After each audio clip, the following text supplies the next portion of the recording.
गुरु प्यारी साध संगत जी, राधा स्वामी। प्यारी साध संगत जी, आप सभी के भीतर बैठे कुल मालिक को प्रणाम। आप सभी को प्रणाम। संगत जी, अपने भले की तो हम अरदास करते ही हैं। अपने भले के साथ साथ हमने दूसरों के भले की अरदास के साथ अपने दिन की शुरुआत करनी। जब हम हर दिन दूसरों का भला मांगेंगे, तब फिर उससे हमारे भीतर से धीरे धीरे दूसरों के प्रति नफरत निकलती चली जाएगी और हमें दूसरों को देखकर भले का ही ख्याल आएगा। फिर हमारे दूसरों के प्रति विचार बदल जाएंगे, हमारा दूसरों के प्रति व्यवहार बदलना शुरू हो जाएगा। हम उस मालिक से जो भी प्रार्थनाएं करते हैं, वह मालिक हमारी सभी प्रार्थनाएं सुनता है, लेकिन हमारी प्रार्थनाओं में स्वार्थ छिपा हुआ है। हमारी प्रार्थनाएं केवल अपने भले की ही प्रार्थनाएं। जब हम केवल अपना स्वार्थ देखना शुरू कर देते हैं, तो अपना स्वार्थ देखते रहने से दूसरों से नाराजगियां बढ़नी शुरू हो जाती हैं, दूसरों से नफरतें बढ़नी शुरू हो जाती। उससे फिर हमारा चित्त निर्मल नहीं होता, बल्कि और भी ज्यादा मैला होता चला जाता। इसलिए हमें हर रोज सुबह उठकर उस मालिक से यही अरदास करनी चाहिए कि हे परमात्मा, तो इस संसार के सभी जीवों का भला करना। यूं तो सभी को अपने कर्मों का हिसाब चुकाना ही पड़ता है, पर वह परमात्मा दयालु हृदय है। अगर वह चाहे उसकी कृपा हो जाए तो जीव का बेड़ा पार हो जाता। इसलिए अगर आपके द्वारा की गई प्रार्थना से किसी का भी भला होता हो, तो उससे हासिल होने वाला पुण्य आपके किए गए दान से ज्यादा होता है। हम जो दान करते हैं, वह दान भी अहंकार की पुष्टि के कारण ही करते हैं। हमारा दान हमारे निजी स्वार्थ से जुड़ा हुआ है, हमारे निजी पुण्य से जुड़ा हुआ है। हमारे दान में दूसरों का भला नहीं छिपा हुआ। एक तो जीव है जो दान देता है ताकि उससे दूसरों की सेवा हो जाए, लेकिन एक जीव है जो दान देता है ताकि उससे उसका भला हो जाए, उससे उसका धन और बढ़ जाए, उसके घर परिवार में सुख बना रहे। बहुत से जीव इसी भ्रम में जीते हैं कि शायद दान देने से पुण्य की प्राप्ति होती है। दान देने से पुण्य का कोई संबंध नहीं है। पुण्य का संबंध तो आपके चित्त की अवस्था से है। अगर दान देते समय आपका चित्त अहंकार से भरा हुआ नहीं था, अगर आपके भीतर ऐसा कोई ख्याल नहीं आया कि मैं बहुत बड़ा दानी हूं, तब ही आपको पुण्य की प्राप्ति हो सकती है, वरना पुण्य की प्राप्ति नहीं होती। अक्सर तो जीव दान देते समय अहंकार के चंगुल में जकड़ लिया जाता है। जीव को अपने दानी होने का अभिमान होने लगता है। ऐसे मैले चित्त से किया गया दान अपने साथ किसी प्रकार का कोई पुण्य नहीं लाता। इसलिए संत सद्गुरु ने सदा अपने चित्त में रूपांतरण लाने का, अपने भीतर रूपांतरण लाने का उपदेश दिया। हम सोचते हैं हम बाहर से अपने जीवन को बदल लेंगे, बाहर से परिस्थितियां बदल लेंगे, बाहर से अपनी हालत बदल लेंगे, तो उससे फिर सब कुछ ठीक हो जाएगा। जब तक आप अपने भीतर रूपांतरण नहीं लाते, अपने चित्त की अवस्था को नहीं बदलते, तब तक आपके बाहर और भीतर उपद्रव ही उपद्रव मचा रहेगा।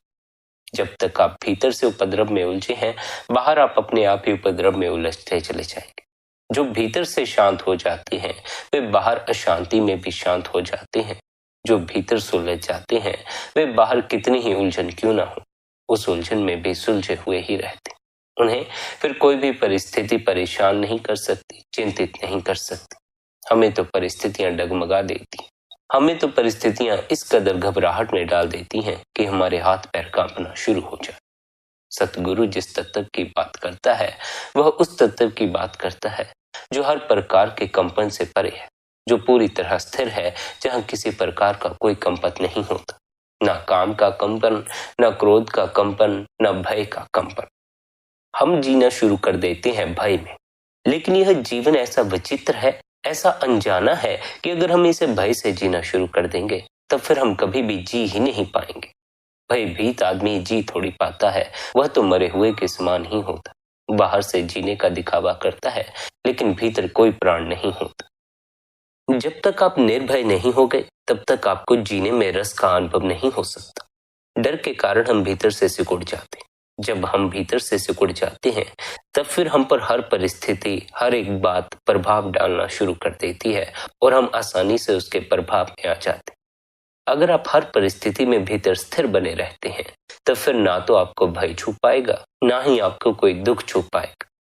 परम स्थिरता का जो अनुभव है वह अनुभव तब होता है जब आप हर सहारे को छोड़कर पूर्ण अकेले होने को राजी हो जाते। उस पूर्ण अकेले होने की अवस्था को ही संतों ने चौथे लोक का नाम दिया है। चौथा लोक क्या है? चौथे लोक तक पहुंचने के लिए ज्ञान दृष्टि कैसे खुलती है, आइए आज के सत्संग द्वारा विस्तार पूर्वक समझते। आपसे यही विनती है कि सत्संग को ध्यान पूर्वक अंत तक श्रवण करें। संगत जी, चौथा लोक क्या है? चौथा लोक वह लोक है जहां न गुरु है, न चेला है, न परमात्मा। फिर वहां क्या है? यह मानवीय सुरत की एक ऐसी अवस्था है जहां वो बिना किसी सहारे के रहती है और वहीं इंसान के दुखों का अंत होता।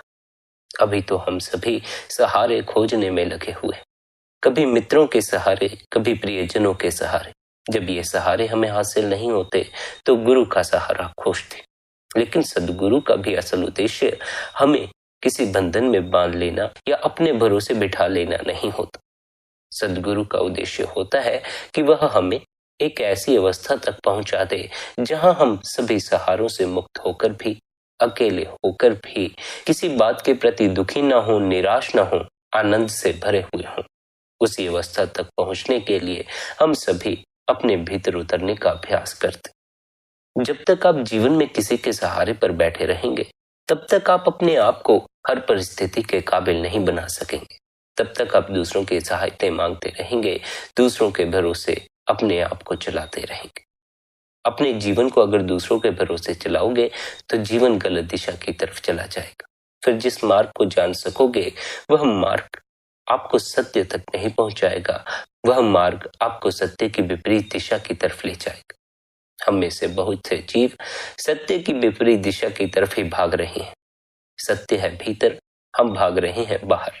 सत्य की प्राप्ति होती है अपनी ही देह के भीतर उतरकर, लेकिन हम बाहर के पदार्थों की प्राप्ति में लगे हुए हैं।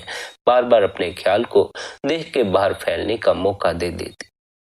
यह जो हम अपने ख्याल को बाहर भटकने का मौका देते हैं, यह केवल और केवल इसी कारण से देते हैं कि हमारे भीतर संसारिक चीजें घर कर गई हैं, संसारिक बातें घर कर गई हैं। हमें बार बार संसार के दृश्य अपने भीतर नजर आते, संसार के लोग अपने भीतर नजर आते हैं, संसार के पदार्थों का ख्याल आता। हम अगर कुछ ना भी सोचना चाहें तब भी मन हमें किसी न किसी सोच में डाल ही देता। मन हर पल कुछ न कुछ सोचे जा रहा है। जैसे ही हम मन पर ध्यान देना शुरू करते हैं हम भी सोचने में उलझ जाते। लेकिन हमारा यह विचारों में उलझ जाना, सोच में उलझ जाना केवल इस कारण होता है कि हम अपने ध्यान को मन पर देना शुरू कर देते। मन से ध्यान को हटाते ही सभी बातें, सभी सोचना बंद हो जाता है और आपके भीतर मौन हो जाता। मन से ध्यान इतनी आसानी से जीव का हट नहीं पाता। किस कारण से? इस कारण से कि जीव ने जन्मों जन्मों से मन पर ध्यान को टिकाया हुआ है। मन के स्वादों का जीव इस कदर आशिक हुए बैठा है कि उसे बार बार अपने ध्यान को मन की तरफ ले जाना पड़ता। काम मन का स्वाद है, क्रोध मन का स्वाद है, लोभ मन का स्वाद। ये स्वाद हमें इतने मीठे लगते हैं कि हमें बार बार मन का साथ लेना पड़ता। जब तक इन स्वादों का रस फीका पड़ना शुरू नहीं हो गया तब तक आपके भीतर विचार घूमते रहेंगे। आप किसी न किसी बात को सोचते ही रह जाएंगे। जीवन को सोचते सोचते बिता देना कोई जीवन नहीं होता। सोचते सोचते ही जीवन को बिताते चले गए तो जीवन बोझिल होता चला जाएगा, तनाव से भरता चला जाएगा। फिर जब तनाव इकट्ठा हो जाएगा फिर रोओगे, चिल्लाओगे और फिर पछताने के अलावा कोई भी उपाय नहीं रह जाएगा। यह तनाव, यह काम, यह क्रोध, यह सब मन के स्वाद है। अगर आप मन पर ध्यान देना बंद कर दें तो ना ही आपको तनाव पकड़ेगा, ना ही काम पकड़ेगा। जब तक हम मन पर ध्यान दिए रखते हैं तब तक हम इन्हीं सब में उलझे रह जाते। इसलिए सद्गुरुओं ने हमें मन से ध्यान हटाने का उपदेश दिया। पर मन से ध्यान एक एक दिन में हट नहीं जाता है। हमें निरंतर अभ्यास करने की आवश्यकता है। निरंतर मन से अपने ध्यान को हटाकर भीतर मन के अतिरिक्त जो अंधकार शेष रह जाता है उस अंधकार में ध्यान टिकाने की आवश्यकता। ख्यालों को देखते रहने से बेहतर है अपने भीतर छाए हुए अंधकार के प्रति जागो। अगर मन में ही खोए रहे तो कभी मित्रों के ख्यालों में उलझे रहोगे, कभी परिवार के ख्यालों में उलझे रहोगे, कभी सद्गुरु के ख्यालों में उलझे रहोगे। किसी के भी सहारे के भरोसे अगर बैठे हुए हो, तब फिर अपने असल की पहचान न कर सकोगे, उस परम पिता परमात्मा में समा न सकोगे। परमात्मा में समा जाने का अर्थ है सभी सहारों से मुक्त हो जाना। परमात्मा को किसी के सहारे की आवश्यकता थोड़ी पड़ती है, हम जीवों को ही किसी न किसी के सहारे की आवश्यकता पड़ती।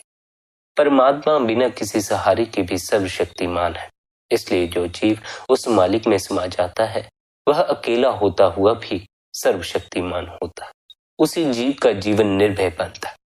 जब आप निर्भय हो जाएंगे तभी जीवन को जीने का असल मजा आएगा। उससे पहले जब तक आपको किसी भी बात का भय पकड़ता है, आपका जीवन सिकुड़ता चला जाएगा।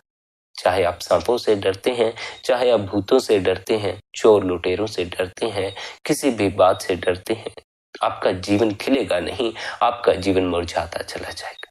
इसलिए अपने आप को हर तरह के भय से ऊपर उठाना है। और अपने आप को भय से ऊपर उठाने का क्या तरीका है? मन की तरफ ध्यान देना बंद कर। मन आपके भीतर भूतों के ख्याल पैदा कर देता है, चोर लुटेरों के ख्याल पैदा कर देता है, या फिर किसी दुर्घटना का ख्याल पैदा कर देता है। मन हमें ऐसी चीजें दिखाता है जो कि हमें केवल और केवल दुख पहुंचा सकती। जब हम मन द्वारा खड़े किए गए वे दुख के विचार देखना शुरू कर देते हैं, तो उन्हें देखते देखते ही हम उनसे इस कदर जुड़ जाते हैं कि हमें भी दुख का एहसास होना शुरू हो जाता। उस दुख के एहसास से जो दूर भाग जाता है, उसके प्रति जागता नहीं, उससे होकर गुजरता नहीं, वह कायर ही रह जाता। बहुत से जीव ऐसे होते हैं जिन्हें बंदगी के समय जब भय लगता है या दुख का एहसास होता है तो वे बंदगी से दूर भागते, वे बंदगी छोड़ देते। हमें उस समय बंदगी से उठ नहीं जाना चाहिए। हमें साहस करके मन द्वारा खड़े किए जा रहे उन विचारों का सामना करना चाहिए। स्मरण रखना, मन एक ही बात को आपको सदा के लिए नहीं सुनाता रहेगा। अगर आप उसकी बात को पूरा सुन लें तब फिर वह दोबारा आपको वह बात सुनाएगा भी नहीं। लेकिन हम उसकी बात को पूरा नहीं सुनते, वह थोड़ी सी टेढ़ी मेढ़ी बात करता है, हम घबरा जाते हैं और हम फटाफट बंदगी से उठ जाते। भीतर जब उतरना है तो मन का सामना तो करना ही पड़ेगा। जितना भीतर अंधकार इकट्ठा कर लिया है उस अंधकार से होकर गुजरना ही पड़ेगा। इसलिए कायरता मत दिखाना, साहसी बनना, हिम्मत रखना, सद्गुरु पर भरोसा रखना, यही सद्गुरु पर भरोसा काम आता। जब अभ्यासी अपने भीतर उतरना शुरू करता है, मन के रूबरू होता है, तो वह मन के प्रति इतना जाग जाता है कि मन द्वारा निर्मित किया जा रहा दुख उसे बहुत ही ज्यादा गहरे से अनुभव होना शुरू हो जाता। अगर आप उस घड़ी अपने सद्गुरु पर भरोसा करते हैं तो वह भरोसा आपको हिम्मत बख्शेगा बंदगी से ना उठने की, ध्यान से ना उठने की। अगर आपको अपने गुरु पर भरोसा नहीं, तब फिर आप बंदगी से उठ जाएंगे, ध्यान से उठ जाएंगे। उसी अवस्था में तो अपने आप को भीतर उतारना होता है जब मन हमें परेशान करने लगता, लेकिन हम उसी अवस्था में बाहर निकल आते। सद्गुरु हमें जब कहता है कि घबराओ मत, अगर भीतर उतरने पर भय भी लगे तो डरो मत, अगर भीतर उतरने पर अशांति भी अनुभव हो तो बेचैन मत हो जाओ, हिम्मत रखो, भीतर और गहरे उतरते जाओ, तो वह हमें यह सब बातें इसीलिए समझाता है क्योंकि उसे पता है जीव को आंतरिक मार्ग पर कई रुकावटों का सामना करना पड़ेगा। अधिकांश जीव तो रुकावटें देखकर ही भजन बंदगी या ध्यान से परे हो जाते, फिर से संसार में भटकना शुरू कर देते हैं, अंतस में खोज करना बंद कर देते। कुछ साहसी जीव होते हैं, कुछ जिज्ञासु जीव होते हैं जिन्हें सत्य की खोज करनी होती है, उस मालिक से मिलाप करना होता है, वे कुछ कदम आगे बढ़ाते। लेकिन फिर उनमें भी कुछ ऐसे जीव होते हैं जो कुछ ही कदम बढ़ा पाते हैं, ज्यादा दूर तक सफर नहीं कर पाते। जब मंजिल के करीब पहुंचते हैं तो थक कर बैठ जाते, सोचते हैं अब तो मंजिल थोड़ी ही दूर रह गई है, बहुत करीब आ चुके हैं, थोड़ी देर आराम कर लेते हैं। जितनी देर के लिए आराम करते हैं उतनी देर में तो मंजिल और भी ज्यादा दूर होती चली जाती। हम कुछ दिन भजन बंदगी ध्यान करते हैं, कुछ दिन अपने भीतर उतरते हैं, कुछ दिन भीतर उतरने के बाद हम सोचना शुरू कर देते हैं कि अब हम कुछ दिन संसार में भटक लेते हैं, अब हम कुछ दिन मन की बातें, मन की वासनाएं पूरी कर लेते। ऐसे परमात्मा की प्राप्ति नहीं होती, ऐसे अपने स्वयं की प्राप्ति नहीं होती। अगर आप स्वयं की प्राप्ति की खोज में चले हैं तब फिर आपको अपने ख्याल को पूरी तरह भीतर की तरफ मोड़ने की आवश्यकता है। बाहर अपने ख्याल को भटकाते रहने से फिर आपको कोई लाभ नहीं होगा। बहुत से जीव यह सवाल खड़ा करते हैं कि अगर हम अपने ध्यान को पूरी तरह भीतर उतार देंगे तो फिर हमारे बाहर के संसारिक जीवन की संभाल कौन करेगा। यही सद्गुरु जीव को समझाता है कि यह प्यारे, वह परमात्मा सदा से तेरी संभाल कर रहा है। जब से तू जन्मा है कोई दिन कोई साल ऐसा नहीं गया जब उस मालिक ने तेरी संभाल ना की हो। यह हो सकता है कि तुझे उसकी दात की खबर ना लगे, और यह ख्याल रखना उस मालिक की दात की, उस परमात्मा की बख्शीश की खबर बाहर ही बाहर मन में उलझे रहकर कभी भी पता नहीं चलती। उस दाता की बख्शीश की खबर तो अपने अंतस में उतर कर ही पता चलती। वह मालिक हम पर कब से दया मेहर कर रहा है, कितनी दया मेहर कर रहा है, इसका पता आपको मन से परे जाकर ही चलेगा। इसलिए निरंतर मन से परे जाने के लिए समय अवश्य ही निकाला करें। मन से परे जाओगे तो जानोगे वह कुल मालिक जिसने इतने विराट अस्तित्व को संभाला हुआ है, वह आपके जीवन को भी संभाले हुए है। परमात्मा हमारे जीवन की संभाल तो अवश्य ही करता है, लेकिन हमें उसकी संभाल करने की कोई खबर नहीं होती। खबर हो भी तो कैसे हो, हमें जब उस मालिक की ही कोई खबर नहीं तो उसकी दात की खबर कैसे हो सकती। वह परमात्मा बैठा है भीतर, और हमने अब तक जो कुछ जाना है वह सब बाहर का है। बाहर के लोगों से परिचय है, बाहर के पदार्थों से परिचय है, बाहर की वासनाओं से, बाहर के सपनों से, बाहर के सुख से परिचय। अगर आप अपने असल की पहचान करना चाहते हैं, अपने आप से परिचय करना चाहते हैं, तब बाहर की यात्रा नहीं, भीतर की यात्रा पर चलने की आवश्यकता, निरंतर अपने भीतर उतरने के लिए समय देने की आवश्यकता है।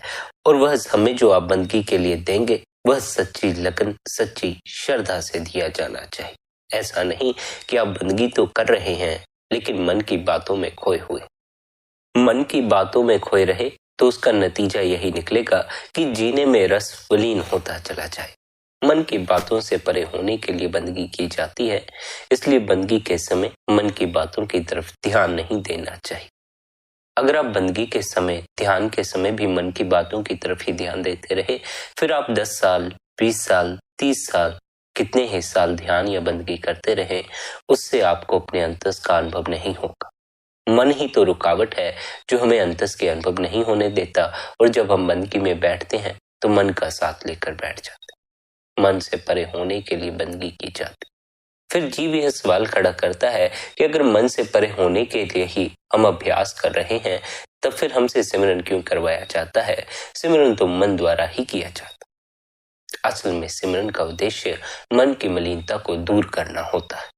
जब तक मन मैला है तब तक हम मन से अपने ध्यान को परे नहीं हटा पाते। समझें, अगर मन काम के ख्याल पैदा करेगा तो आप बार बार काम की तरफ बढ़ते चले जाएंगे, काम आपको घेरता चला जाएगा। यह जो काम के ख्याल बार बार भीतर आते हैं, गुरु द्वारा दिए सिमरन का जाप करने से काम के ख्याल भीतर से निकल जाते। जब हम निरंतर सिमरन करते हैं तो निरंतर सिमरन से एक ऐसी अवस्था हमारे भीतर आ जाती है कि मन की सारी मैल दूर हो जाती है। अर्थात मन गलत ख्यालों को पैदा करना बंद कर देता और हर पल फिर भीतर प्रभु के नाम की रट लगाए रखता। प्रभु के नाम की रट मन को शुद्ध करती चली जाती है, और उस शुद्धता से ही फिर हमें अपने ध्यान को मन से परे हटाने की ताकत मिल जाती। अगर आपको ऐसा लगे कि आपके भीतर बहुत गलत तरह के ख्याल भरे हुए हैं, तो प्रभु का नाम लिया करें, गुरु द्वारा दिए सिमरन का जाप किया करें। सिमरन गलत ख्यालों को निकाल देगा और प्रभु के नाम को भीतर जगह दे देगा। उससे फिर आपका तनाव भी दूर होगा, और जो गलत तरह के ख्याल आपको आते हैं वे भी आने बंद हो जाएंगे। मालिक की याद आएगी, मालिक का स्मरण आएगा। मालिक की याद हमें जगाती है, हमारे आत्मा के प्रकाश को जागृत करती है, लेकिन मन के ख्याल हमें मूर्छित करते चले जाते। मूर्छा में परमात्मा का अनुभव नहीं होता, क्योंकि मूर्छा में हम वर्तमान के बारीक क्षण के प्रति जाग नहीं पाते। पूर्ण होश हो तब भी वर्तमान के बारीक क्षण के प्रति जाग पाओगे। वर्तमान का वह बारीक क्षण हर तरह के ख्याल, हर तरह के विचार, हर तरह के दुख और भय से मुक्त है। जो जीव वर्तमान के उस बारीक से क्षण में ठहर जाता है, वह हर तरह के दुख से ऊपर उठ जाता है, हर तरह के भय से ऊपर उठ जाता है। उसका जीवन ही फिर जीने योग्य बनता है, वरना जीवन को सभी लोग भय में ही जीते चले जाते। भय में जीना कोई जीवन थोड़ी होता। निर्भय होकर जियोगे तभी जीने का आनंद आएगा, वरना जी तो लोगे पर आनंद का कोई अनुभव नहीं होगा। आनंद छिपा है आपके भीतर बड़े गहरे में। उस गहराई तक जाने के लिए सब सहारे छोड़ देने पड़ते। मन का सहारा भी छोड़कर पूरी तरह अकेले हो जाना पड़ता। इसलिए हम मन का साथ नहीं छोड़ते। हम पूर्ण अकेले होने से डर खाते हैं। इसलिए जब बाहर के सहारे हमारे छूट जाते हैं तब हम मन का सहारा पकड़कर बैठ जाते। बाहर लोग नहीं मिले तो क्या हुआ, भीतर लोगों को निर्मित करके बैठ जाते। मन की पकड़ हमारी अंतिम पकड़ है, जो हमें भीतर नहीं उतरने देती, हमें पूर्ण अकेला नहीं होने देता। लेकिन सद्गुरु का उद्देश्य जीव को किसी के सहारे पर टिकाए रखना नहीं है, उसे पूर्ण अकेले होकर भी आनंदित होने की अवस्था तक पहुंचाना। मगर सद्गुरु आपको उस अवस्था तक तब तक नहीं पहुंचा सकता जब तक कि आप सब सहारे छोड़ने को राजी नहीं होंगे। इस बात को स्मरण रखें। मन के साथ साथ सद्गुरु के सहारे को छोड़ने की भी हिम्मत चाहिए। हम सद्गुरु का पल्ला पकड़े रखते हैं, वह पल्ला छोड़ने को राजी नहीं है। आखिर में हमें गुरु का पल्ला भी छोड़ना पड़ता है, पूरी तरह अकेले हो जाना पड़ता है, अर्थात उस मालिक में समा जाना पड़ता है। मालिक में दो नहीं समा सकते, एक ही समा सकता है। अगर आप गुरु को पकड़े रखेंगे तो फिर आप मालिक में समा ना सकेंगे। गुरु को छोड़कर आप परमात्मा में समा जाएंगे और वही हो जाएंगे जो कि गुरु हो चुका है। हमारे भीतर उसे जानने की कोई जिज्ञासा नहीं जिसे गुरु ने अपने भीतर जाना। हमारे भीतर तो केवल गुरु से मिलाप की जिज्ञासा है, गुरु के सत्संग सुनने की अभिलाषा है, गुरु के सानिध्य में बैठने की अभिलाषा। गुरु का उद्देश्य केवल आपको सत्संग सुनाना ही नहीं है। आपके जीवन का उद्देश्य भी केवल सत्संग सुन लेना नहीं है। सत्संग सुन लेने से आपके कर्मों के बंधन, देह के बंधन कट नहीं सकते। सत्संग सुनने से आपको अंतस की समझ अवश्य मिल सकती है। देह के बंधन से ऊपर उठने की, कर्मों के बंधन से मुक्त होने की समझ अवश्य मिल सकती है, लेकिन सत्संग आपको उन सभी चीजों से मुक्त नहीं करवा सकता। उससे मुक्त होने का एक ही उपाय है कि आप अपनी आत्मा की पहचान करें। आत्मा की पहचान आपको कर्मों के बंधन और देह के बंधन से इसलिए मुक्त कर देती है क्योंकि आत्मा सभी कर्मों से मुक्त है, सभी बंधनों से मुक्त है, सभी दुखों से मुक्त है। देह और मन कर्मों के अधीन है, बंधनों के अधीन है। इसलिए जो जीव इन्हीं के अनुभव तक सीमित रह जाता है वह बंधनों में बंधा रह जाता है, और जो मन के अनुभव से ऊपर उठकर आत्मा के अनुभव तक पहुंच जाता है उसके सभी कर्मों का लेखा जोखा फट जाता है। क्योंकि आत्मा पर किसी कर्म का कोई बोझ नहीं है, इसलिए आत्मा को किसी कर्म का कोई हिसाब भी नहीं देना। देह को, मन को कई हिसाब किताब देने पड़ते। मगर जीव के लिए इस बात को समझना बड़ा कठिन हो जाता है कि देह क्या है, मन क्या है, आत्मा क्या। जीव तो देह को देह समझता ही नहीं है, जीव तो देह को मैं समझता है। जीव तो मन को मन समझता ही नहीं है, जीव तो मन को मैं समझता। और यह स्मरण रखें, जब तक आपको अपने मन से परे होने का अनुभव नहीं होता, चाहे वह अनुभव घड़ी भर का ही क्यों ना हो, तब तक आप अपने आप को मन ही समझते रहे। एक ऐसा अनुभव जीव को भीतर प्राप्त होता है जिस अनुभव की प्राप्ति के फल स्वरूप वह कुछ समय के लिए अपने को मन से अलग पाता। ख्याल एक तरफ चले होते हैं और वह अपने को ख्यालों से अलग पाता। मन उसे छूता तक नहीं है। वह अनुभव जिस जीव को प्राप्त हो जाता है, फिर उसकी आध्यात्मिक यात्रा शुरू हो जाती है, क्योंकि उसे समझ आ जाती है मन मैं नहीं। बहुत से जीव इस अनुभव से परिचित नहीं हो पाते, जिस कारण वे जीवन भर अपने को मन ही समझते रह जाते। और मन के इस अनुभव को हासिल करने के लिए हमें निरंतर भीतर देखने की आवश्यकता है, निरंतर अपने भीतर उतरकर निरंतर ध्यान में बैठने की आवश्यकता। लेकिन भीतर उतरोगे कब? पहले तो भीतर की तरफ ख्याल ही नहीं मुड़ता है, पहले तो ख्याल बाहर ही बाहर रहता, फिर भीतर उतरने का सवाल तो कैसे ही पैदा हो सकता। जब तक हम बाहर ही बाहर संसार के मोह माया में फंसे हुए हैं, संसार के पदार्थों के स्वाद में फंसे हुए हैं, तब तक हमारी ज्ञान दृष्टि नहीं खुलती। जब तक ज्ञान दृष्टि नहीं खुलती तब तक मनुष्य अंधे व्यक्ति की तरह हाथ में आए हुए हीरे को बेकार समझकर जमीन पर फेंक देता। अर्थात मूर्ख लोग यानी परमार्थ से अभिज्ञ लोग हीरे के समान अमूल्य इस मानव जीवन का महत्व न समझकर प्रभु भक्ति को छोड़कर माया के विषय भोगों को जुटाने के विचारों में ही खोए रहते हैं। जब तक व्यक्ति की दृष्टि परमार्थिक अभ्यास से मजकर स्वच्छ नहीं होती, वह अंधे की तरह संसार के सपने को देखता रहता है। जिस प्रकार काई जल को गंदा कर देती है, उसी प्रकार जब तक अंतर में मैल की जंग लगी हुई है, तब तक कुल मालिक के उस परमात्मा के दर्शन नहीं हो सकते। जीव रूपी भौरे को परमात्मा रूपी कमल का ज्ञान तो है नहीं, वह ममता रूपी बैल के साथ ही लिपटा रहता। जीवन रूपी भौरा माया रूपी कुई के फूल में ही उलझा रहता, वह परमात्मा रूपी कमल की सुगंध नहीं लेता। मृग की अपनी नाभि में कस्तूरी होती है, पर वह उसे घास में ढूंढता हुआ भटकता रहता। इसी प्रकार परमात्मा भी हमारे अंतर में स्पष्ट रूप से विद्यमान है, पर हम उसकी खोज में बाहर भटकते फिर रहे हैं। जिस प्रकार दूध और पानी के मिले होने पर केवल हंस ही दूध को पानी से अलग करके उसे पी सकता है, उसी प्रकार केवल विवेकी पुरुष ही संसार के विषय भोगों को छोड़कर परमार्थ का आनंद ले सकता।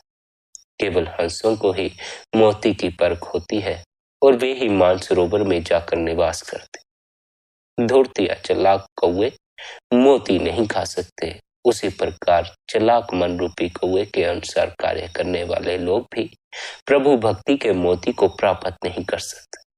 केवल परमार्थ के सच्चे जिज्ञासु ही वे हंस हैं जो परमात्मा रूपी मोती को पाने के लिए सतलोक रूपी मानसरोवर को जाते हैं। संसार के विषय वासनाओं में फंसे लोग वहां कैसे जा सकते हैं और परमात्मा को कैसे पा सकते हैं, क्योंकि उन्होंने तो अपने आप को संसार के बंधन में बांध रखा।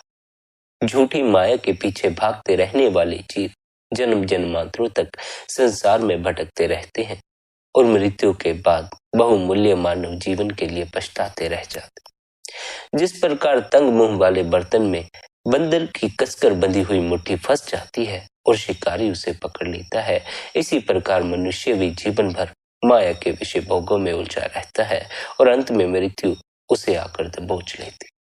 मनुष्य शरीर जैसे जैसे बूढ़ा होकर कमजोर होने लगता है, माया के विषयों के प्रति उसकी आसक्ति बढ़ती जाती। यद्यपि उसके पांव कमजोर हो चुके होते हैं, उससे चलना फिरना मुश्किल हो चुका होता है, आंखों से दिखाई नहीं पड़ता, फिर भी विषय भोगों के स्वाद उसे अपनी तरफ आकर्षित करते रहते। काल मृत्यु का बाण चलाकर उसके पास आ पहुंचता है और इस प्रकार जीव के शरीर में समाकर उसे मृत्यु के अंधेरे में धकेल देता। वह जीव को बहुत कष्ट देता है और मारता है। उसे दहकते हुए पत्थर पर जलाया जाता है, पकड़कर झुलाया जाता है और फिर पटकाया जाता। क्योंकि मनुष्य जन्म में ना तो प्रियतम परमात्मा से प्रेम किया, न मृत्यु आने से पहले भजन किया, न सद्गुरु की अंतर में पहचान कर उन्हें अपना गुरु धारण किया और न ही संत महात्माओं की सेवा की। अतः अंत में मृत्यु के समय जीव सहारे तो बहुत खोजता है, लेकिन कोई सहारा उसके काम नहीं आता। अगर अब तक आप केवल सद्गुरु की देह से ही परिचय कर पाए हैं, उसके भीतर छिपे उस परमात्मा से परिचय नहीं कर पाए, तो फिर सद्गुरु का सहारा भी आपके लिए मृत्यु के समय सहायक नहीं हो सकता। सद्गुरु के पास जाने का असल उद्देश्य सद्गुरु से ऐसा भेद हासिल कर लेना है जिसके द्वारा हम भी अपने भीतर छिपे परमात्मा को जान ले, जैसे कि हमारे सद्गुरु ने जाना। अपने भीतर छिपे परमात्मा को जानकर ही हम पूर्ण अकेले हो सकते हैं। अपने भीतर छिपे परमात्मा में समाकर ही हमें किसी के सहारे की कोई आवश्यकता नहीं पड़ती। और यह स्मरण रखें, मृत्यु की घटना इतनी बड़ी घटना है कि अगर आप उस परमात्मा में समाये हुए नहीं हैं, तब फिर आप अवश्य ही किसी के सहारे की मांग करेंगे। और किसी के सहारे की मांग करने का अर्थ है अपने आप को किसी के बंधन में बांध लेने की मांग करना। अगर आप सदा के लिए सुखी होना चाहते हैं, तब फिर आपको अपने आप को हर बंधन से मुक्त कर लेना होगा। तब फिर आपको एक ऐसी अवस्था जीवन में हासिल करनी पड़ेगी कि आपको किसी के सहारे की कोई आवश्यकता ना पड़े और आपके जीने में कोई बाधा भी ना पड़े। बिना सहारे के भी आप जी सकें, आनंद से जी सकें, ताकत से जी सकें, बिना किसी कमी के जी सकें। मृत्यु आपके सभी सहारे छीन लेगी, इसलिए पहले ही सभी सहारों से मुक्त होने की तैयारी कर लें। वरना उस समय पर अकेले उस अनुभव से गुजर न सकोगे। किसी न किसी के सहारे की मांग करना शुरू कर दो। जो जीव मृत्यु के अनुभव से भी अकेला गुजर जाता है, वही जीव परमात्मा के द्वार में प्रवेश कर पाता। इसलिए हमें सद्गुरु की देह से नहीं चिपक जाना चाहिए, बल्कि सद्गुरु के भीतर जो परमात्मा प्रकट हुआ है, सद्गुरु के भीतर जो प्रकाश प्रकट हुआ है, उसके प्रकाश में बैठकर अपने भीतर छिपे प्रकाश की खोज कर लेनी चाहिए। अपने भीतर छिपे मालिक से मिलाप कर लेना चाहिए। सद्गुरु की मौजूदगी में भीतर बैठे परमात्मा से मिलाप कर लेना आसान हो जाता। लेकिन यह स्मरण रखें, आप जब तक अपने भीतर उतरेंगे नहीं, भीतर खोजेंगे नहीं, आप मालिक से मिलाप नहीं कर पाएंगे। सभी जीवों के लिए यही नियम है। जो भीतर नहीं उतरता वह भीतर के अनुभव से वंचित रह जाता। इसलिए केवल यही समझ कर ना बैठ जाए कि जीवन में सत्संग सुन लेना ही काफी होता, जीवन में दान पुण्य कर लेना ही काफी होता है, पूजा प्रार्थना कर लेना ही काफी होता। वह सब तो बाहर ही बाहर होता है। असल जो रहस्य है, असल जो खजाना है, वह तो आपकी देह के भीतर छिपा। जिस मालिक की आप बाहर पूजा प्रार्थना करते हैं, जिसके आगे अरदासें करते हैं, वह आपके भीतर ही बैठा हुआ। लेकिन अधिकांश जीव उसे अपने भीतर नहीं खोजते, उसे बाहर ही बाहर खोजने में लगे रहते। क्यों उसे भीतर नहीं खोजते? क्योंकि जिन्होंने भीतर खोजने की कोशिश की, उनका पहले मन से सामना हुआ और मन में उन्होंने देखा काम के ख्याल भरे पड़े थे, क्रोध के ख्याल भरे पड़े थे, सबके सब मैले ख्याल भरे पड़े थे। फिर उन्होंने उन मैले ख्यालों को देखने के बाद भीतर देखना ही बंद कर दिया। जब तक आप गंदगी के प्रति जागोगे नहीं, गंदगी को साफ करने का ख्याल भी नहीं आएगा। इसलिए मन की मैल के प्रति जागना, जितना मन की मैल के प्रति जागोगे, उतना ही अपने को साफ सुथरा बनाते चले जाओ। जितना कम अपने को मैला जानोगे, उतना ही अपने को कम साफ सुथरा बनाओगे। बहुत कम जीव हैं जो अपने को मैला देख पाते हैं, अपने भीतर छिपे कालक को देख पाते। अधिकांश जीव तो यही समझते हैं कि हम तो बड़े साफ सुथरे। जिन्हें अपने भीतर की कालक नजर आ जाती है, वही उस कालक को साफ कर सकते। जिन्हें भीतर की कालक ही नजर नहीं आई, जो कालक के होते हुए यह मानते हैं कि भीतर सब कुछ साफ पड़ा है, वे कभी भी साफ सुथरे होने के लिए कुछ भी नहीं करते। देह को साफ सुथरा कर लेने से आपका जीवन नहीं सुधर जाएगा। अपने भीतर साफ सफाई कर लेने से जीवन में बदलाव आता। इसलिए सद्गुरुओं ने भीतर की सफाई का उपदेश दिया है, उस मालिक का नाम लेने का उपदेश दिया है, क्योंकि उस मालिक का नाम लेने से भीतर गंदे ख्यालों का जन्म नहीं होता। बार बार हमें फिर मालिक का स्मरण आना शुरू हो जाता। स्मरण रखें, आपका मन बार बार वही दोहराता है जो जो इसमें डाल दिया जाता। अगर आप इस मन को ऐसी चीजें सुनाएंगे, दिखाएंगे जो कि भय से भरी हुई हों, तो यह मन आपके भीतर बार बार भय से भरे हुए ख्याल पैदा करने शुरू कर देता। अगर आप इस मन को कुछ ऐसा सुनाएंगे या दिखाएंगे जो कि काम वासना को जन्म देता हो, तब फिर यह मन बार बार आपके भीतर काम के ख्याल पैदा करने शुरू कर देगा। यह मन वही दोहराना शुरू कर देता है जो आप इसमें डाल देते हैं। इसलिए इसमें हरि के नाम का सिमरन डाल देना चाहिए, ताकि यह मन फिर हरि का नाम ही दोहराए, उसी के नाम की रट लगाए रखे। उस परमात्मा का नाम लेते लेते मन की मैल दूर हो जाती है, गलत ख्यालों की तरफ हमारा ख्याल जाना बंद हो जाता है और हमें तीसरे तिल पर अपने ध्यान को स्थिर करने में सहायता प्रदान होती। तीसरे तिल पर जब हमारा ध्यान स्थिर होना शुरू होता है, अपने आप ही मन की तरफ से ध्यान हटना शुरू हो जाता। पर यह बात स्मरण रखनी चाहिए कि तीसरे तिल पर ध्यान एकाग्र करने की कोशिश में नहीं लग जाना चाहिए। जितने भी आपको भीतर के अनुभव होंगे, वह सब सहज होने पर ही आपको प्राप्त हो सकते। अगर आप भीतर कुछ करने में लग गए हैं, तब फिर आप आंतरिक अनुभव से वंचित रह जाएंगे। ना कुछ करने की अवस्था में जब आप ठहर जाएंगे, अपने आप से तीसरे तिल पर एकाग्रता कायम होने लग जाएगी, मन का साथ छूटने लग जाएगा, आपको अपने स्वयं का अनुभव होना शुरू हो जाएगा। जब भी ध्यान में बैठो, भजन में बैठो, तो ना कुछ करने में अपने आप को पूरी तरह उतार लो। कुछ भी करने में मत लग जाओ, केवल और केवल भीतर के प्रति जागना शुरू कर दो। आंख बंद करते ही जो दिखाई पड़ता है उसके प्रति जागना शुरू कर दो। यह तो हो गया जब आप ध्यान में बैठेंगे, तब भीतर के प्रति जागो। लेकिन जब आप ध्यान में नहीं बैठे होंगे, कोई काम काज कर रहे होंगे, तब तब क्या करना है? तब आप जो भी कर्म कर रहे हैं उसके प्रति जागना शुरू हो जाना है, उसके प्रति अपने होश को जगाना, अपने शरीर के प्रति जागना है। आपके हाथ ऊपर जा रहे हैं, नीचे जा रहे हैं, इस होश को जगाना है। आपके पैर चल रहे हैं, इस होश को जगाना है। आपकी आंखें देख रही हैं, इस होश को जगाना है। यह होश एक ही दिन में जाग नहीं जाएगा। बहुत बार आप मूर्छा के शिकार हो जाएंगे, बहुत बार होश खो जाएगा। चलते चलते आप भूल जाएंगे कि आप चलने पर ध्यान दे रहे थे। चलते चलते ही आप मन में खो जाएंगे और पैर दिखाई पड़ना बंद हो जाएंगे। मन के ख्याल सामने आकर खड़े हो जाएंगे और फिर हम मन में खोए खोए ही पूरा सफर काट देंगे। यह बहुत बार होगा, लेकिन जब हम निरंतर होश को जगाने की कोशिश करेंगे तब एक दिन होश जागना शुरू हो जाता। फिर एक दिन हम कर्म तो करते हैं, लेकिन उस कर्म करने में हम विचारों में खोए हुए नहीं होते, कर्म के प्रति हम जागे हुए होते।